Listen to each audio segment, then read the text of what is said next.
Assalomu alaykum barchaga. Bugun bitta konsertga ko'rishga kelganmiz. Xo'p, konsert modellaridan xayr. Javoban mana. Quruq bosib ketgan yetyapti sekin. Muka qilishga harakat qilamiz. Biz ko'rsatamiz.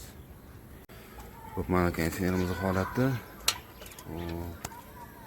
Bitta ikki qatorli radiator.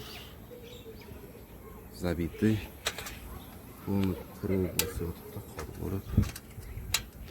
Hozir endi klapanni uzib ishlatamiz, eritishga harakat qilamiz. Hozir aytdi, klapanni uzdik. Hozir issiq rejimga yoqamiz. Klapan asosiy freonni baqa yo'naltiradi. Biza sekin eritib olishimiz kerak. Birinchi o'rinda keyin yuvamiz radiatorni ichini. Hozir issiqqa yoqdik, klapanni ulab, sekin tepadan erishni boshlayapti. Eritib olsak keyin muka qilamiz. Ko'rinayotgan joyga eriyotgani hammaga.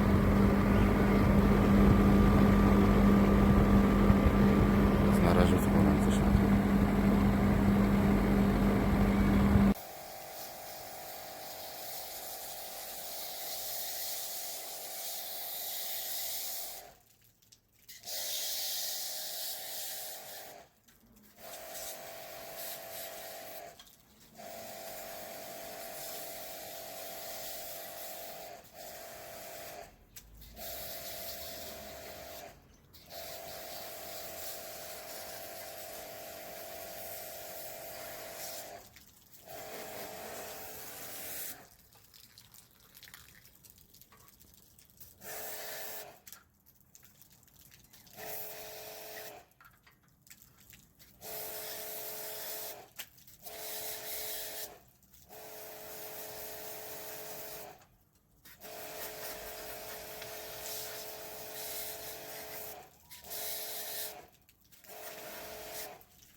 Konsertlarni yuvib tozalab, ishlatib, egasiga topshirib qo'ydik.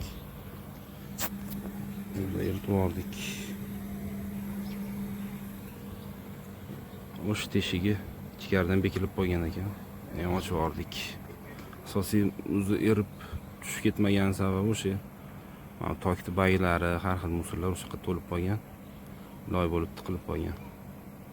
Mana shu teshikcha ochiq turishi kerak.